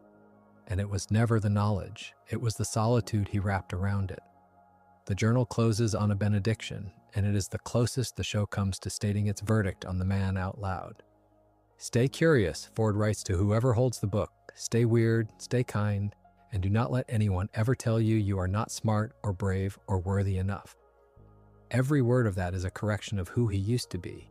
Curious he always was, weird he always was, kind is the one he had to learn, and worthy is the one Bill exploited, the ache in a brilliant man to be chosen, to be the mind of the century, to matter enough that a muse would come knocking. The show does not tell Ford or us that the hunger for knowledge was the flaw. It tells us the hunger was fine, and that a mind convinced its work is worth any price will keep paying that price alone, in the dark, behind a closed door, until someone it once pushed away comes back and refuses to let it pay alone. Ford believed knowledge was worth the risk. The show, gently over 3 journals and a swapped set of clothes, agrees with him. It only asks that he not stand there by himself when the bill comes due. By the time the writer's room sat down to build the character who would become Ford, they were not filling in a blank so much as discovering one. Alex Hirsch has said, in effect, that the staff did not really know who Ford was, from a personality perspective, until they sat down to write him for season 2. That admission is worth pausing on. A show can carry a mystery for years, can bury a man behind a portal and a scrawled journal and a nervous refusal to say his name, and still not know, in any settled way, who that man is once he steps back into the light. The mystery box, it turns out, is easier to build than the person inside it. What the room did know from the beginning was what Ford needed to do. He needed to stand opposite Stan. Everything about the second Grunkle was defined, at least at first, by contrast, by the pull of a magnet turned the other way. And to understand the counterweight, you have to understand the weight it was balancing. Hirsch has described Grunkle Stan as working best when he was used sparingly, as a kind of seasoning rather than a main course.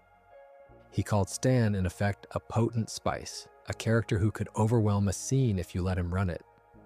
The calibration the writers reached for was subtle. Stan was funniest and truest when he was written as out of touch rather than genuinely mean. There is a real difference there. A cruel man repels you. A man who is simply behind the times, who does not quite understand the world he is grifting, keeps your sympathy even while he lies to your face. So the question that shaped Ford was, in a sense, a question about Stan. If Stan is the spice, warm and loud and slightly disreputable, what is the dish that needs him? Ford had to be the thing Stan was not, and that meant the room was designing a temperament by subtraction, listing everything the huckster grandfather already occupied and then reaching for the opposite corners of the map. The early attempts wandered. One discarded version of Ford, Hirsch has said, gave the character a long beard and cast him as a hippie, a gentler and more countercultural figure than the one that eventually aired. Picture that image for a moment. A bearded, mellow Ford is almost the inverse of the sharp, guarded, wounded intellectual audiences finally met. And the drift continued in that direction for a while. When the production was thinking of Ford as a more zen-like presence, calmer, more serene, more at peace with the strange machinery of the world, they considered trying to get Jeff Bridges to voice him. You can hear that version if you try. A soft, unhurried, almost floating delivery. A man who had made peace with the mysteries. It is a coherent character. It is simply not the one the show needed once it understood the shape of the story it was telling. Casting, in the end, did not merely fill the role, it changed it. J.K. Simmons came to the part relatively late in the production, and Hirsch has said plainly that Simmons' vocal performance changed how the room thought about the character. Consider the strangeness of that for a writer's room that had already admitted it did not know who Ford was. They had a silhouette, a set of contrasts against Stan, a few abandoned drafts pointing at a beard or a mantra. And then a voice arrived and gave the silhouette a spine. Simmons' Ford is not zen. He is precise, brittle, proud, capable of warmth, but quick to close. The final personality was shaped partly by the actor's own interpretation of a role that was still, in some sense, being written around him. This is the opposite of the usual order of things, where a character is finished and then a voice is poured into the mold. Here, the voice helped carve the mold. The public first learned Simmons had joined the series on the 12th of June 2015, when his casting as Grunkle Stan's previously unseen twin brother was announced. Consider how much that announcement was carrying. A twin brother, previously unseen. For an audience that had spent a season and a half watching Stan flinch every time the subject of family came near, the confirmation was not just a casting note, it was a promise that the counterweight was real, that the man behind the portal had a face and now a voice, and that the two grandfathers would finally stand in the same room. He made his debut about a month later, on the 13th of July, in the episode that told the whole story at once. A recent look at the show has treated that episode as the mechanical hinge of the series, the moment where a mystery resolves into a machine that finally runs. That is one lens. Another is quieter and more human. This is the episode where the counterweight is not just described but performed, where two voices that were designed to oppose each other get to occupy the same history. And the episode did not arrive alone. Its guest cast reached beyond Simmons. Nick Offerman voiced Agent Powers, the flat federal menace circling the town. Jonathan Banks voiced Philbrick Pines, the twins' father, seen only in flashback, a hard presence at the root of everything that went wrong between the brothers. It is a striking assembly of voices for a Disney XD half hour, and the show seemed to know the moment deserved them. The audience knew it too. That reunion episode drew 1.91 million viewers and earned a 0.4 rating in the 18 to 49 demographic, a viewership record for the network at the time. Those numbers are, on one level, just numbers, and this narrator is generally suspicious of letting ratings stand in for meaning. But there is something fitting in the fact that the episode built entirely around the reunion of two opposed brothers was the one that pulled the largest crowd the channel had gathered. The design worked, the counterweight landed, people came in record numbers to watch a man meet the twin he had spent his life defined against. What the whole process reveals, if you follow it from the empty personality, to the abandoned hippie, to the phantom of Jeff Bridges, to the voice that finally fixed the character in place, is how contingent Ford was. He could have been serene, he could have been bearded and gentle and voiced like a river. The story that eventually aired feels so inevitable, so cleanly balanced that it is easy to forget. It was assembled from guesses and reversals, and a late casting choice that rewrote the plan. Ford exists in his final form, partly because the room was honest enough to keep not knowing until they did, and partly because a particular actor walked in and showed them a man they had not yet imagined. And the philosophy the room was reaching for, underneath all of it, sits in that calibration of Stan as a spice rather than a meal, out of touch rather than mean. Because if Stan had been genuinely cruel, Ford could only have been his victim or his judge. By keeping Stan sympathetic, merely behind the world rather than against it, the writers left room for Ford to be something more interesting than a hero set against a villain. He could be the other kind of failure, the brilliant one, the one whose intelligence and pride cost him as much as Stan's dishonesty ever cost anyone. Two brothers, two ways of being wrong, each written as the counterweight the other needed. That was the design. The voice made it real. There's a moment near the end of the series finale, the same feature-length closer, that the channel has circled before from the angle of who deserved what. Set that framing aside now. Watch it instead as the last thing the story ever teaches Ford about himself. Bill Cipher has entered what he believes is Ford's mind, and to trap him there, Stan sits down and lets Ford turn the memory gun on him, willingly erasing his own memories so that the thing inside can be destroyed from within. Consider the strangeness of that arrangement. The brother who spent decades chasing knowledge is saved by the brother who agrees to forget everything. And Ford, the man who trusted his own mind above all else, survives only because Stan was willing to lose his. What follows is quieter, and it is the reason this chapter exists. Mabel restores what was taken by showing Stan her scrapbook from the summer, page by page, until the memories return. It is a small domestic act set against a cosmic one. A child with a book of photographs undoes the damage of a weapon built to unmake a person. If you have watched the series thinking of it as a story about ancient horrors and interdimensional threats, this is where it tells you plainly what it values more. Knowledge nearly ended everything. Family is what carries the record forward. Then comes the epilogue, and here Ford's worldview finally settles into its final shape. He reveals that he has detected unexplained anomalies in the Arctic Ocean, the kind of mystery that once would have consumed him entirely, sent him alone into danger, closed him off from everyone. This time he does something different. He asks Stan for a second chance. He invites his brother to finally take the round, the world sailing trip the two of them dreamed of as children, and the two of them depart together on Stan's boat, the Stan O' War II. Picture what that means for a man like Ford. The mystery is still there. The anomaly is real and unexplained and calling to him. But he no longer answers it alone. He answers it with his brother beside him. And the wonder and the companionship are allowed to occupy the same deck at the same time. That is the acceptance this whole chapter is built around. For most of the series, Ford's curiosity and his relationships were set against each other, one always costing the other. The epilogue refuses that trade.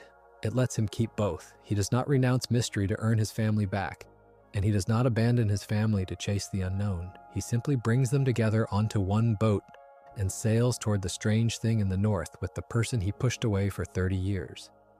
It is a resolution built on coexistence rather than sacrifice, and it is gentler for it. The epilogue closes the other doors with the same care. Suze is named the new owner of the Mystery Shack, the new Mr. Mystery, inheriting the place that was always more home than business.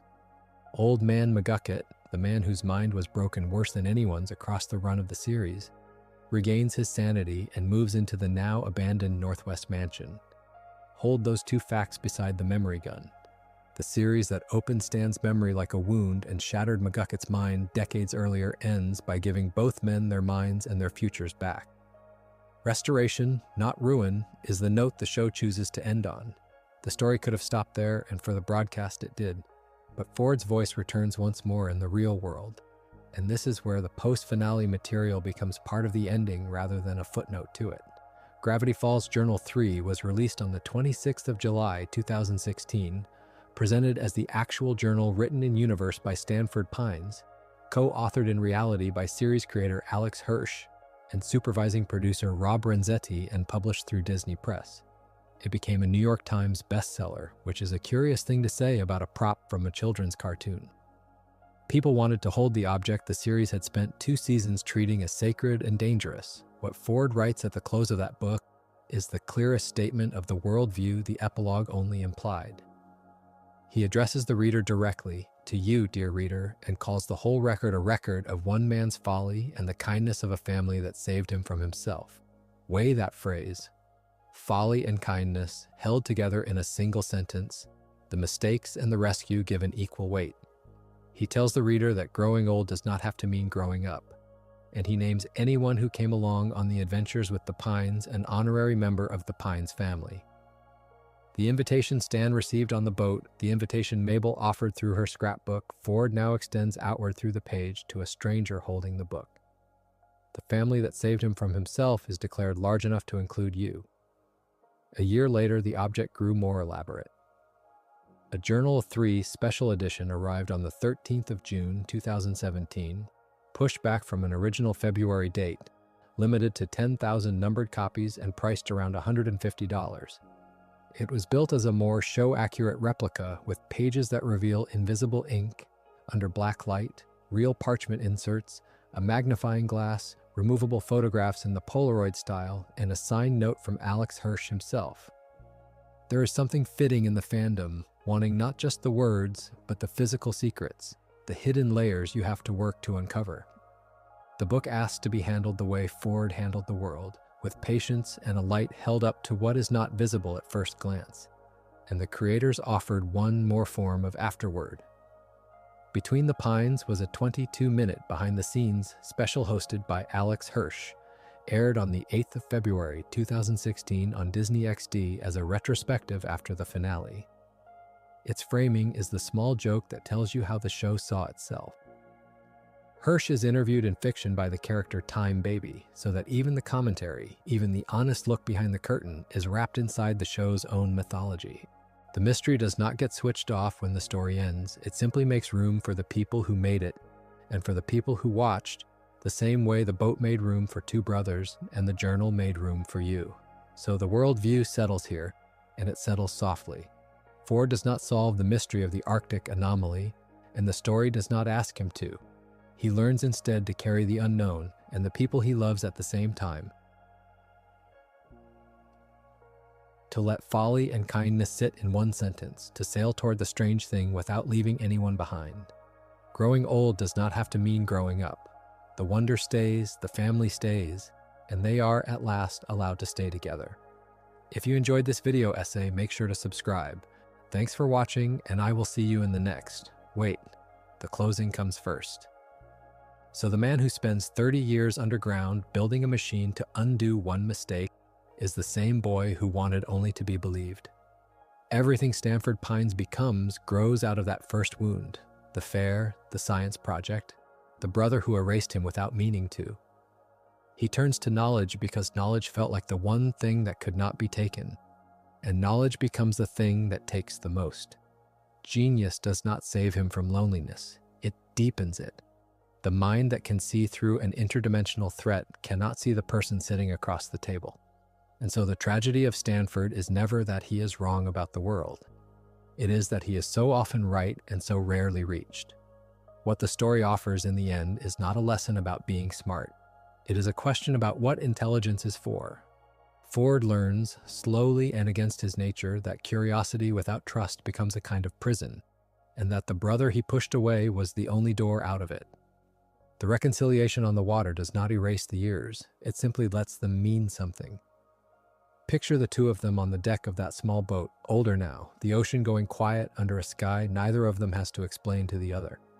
No portal, no proof, just 2 brothers and the water and the long silence after. If you enjoyed this video essay, make sure to subscribe. Thanks for watching, and I will see you in the next.